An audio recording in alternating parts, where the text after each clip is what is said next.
شیخ صدیق صاحب که تاسو موږ ته ووایاستو چې را روان په 28 اګست باندې دلته د کونسلري الیکشن دی.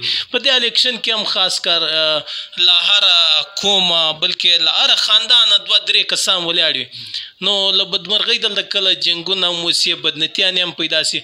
نو ته څه وایې چې خلک څنګه له صبر څخه کار واخلي او له دې شیانو ولې دا د یو ورځې کار دی؟ الیکشن دی، څوک به وګټي یا څوک چې دلته مطلب دا بدبختیانې نسي پیښ، څوک بد اخلاقي وکړي، له چا سره نیتونه بند کړي، ولې زموږ به بیا هم په دې ښار کې ژوند سره ترو. په دې اړه ته څه وایې؟ دا خو په ولس اړه لري. ولس اوس باشعور دی، پخوا ولس نه دی. پخوا دغه سیاسي تنظیمانو د دې سیاسي تنظیمو په منځ کې ټکراو راوستی او په دې کې لاس لګېده و، په دې کې وهل کوټل و. خو برته موږ به بیرته دا خبره کوو چې انتظامیه اولینه پر دې باندې چک اینډ بیلنس وساتي او ولس ته دا یایو.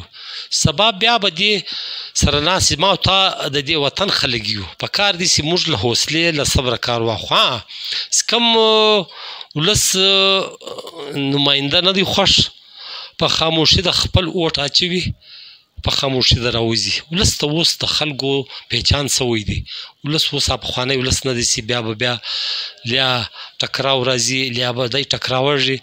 د هر څه ولیدل، خو ولس ته موږ دا یایي چې ډېر په حوصله، یعنی خپل د نماینده چې کوم ستا د فکر د سوچ ممبر دی هغه ته د اوټ ورکړي.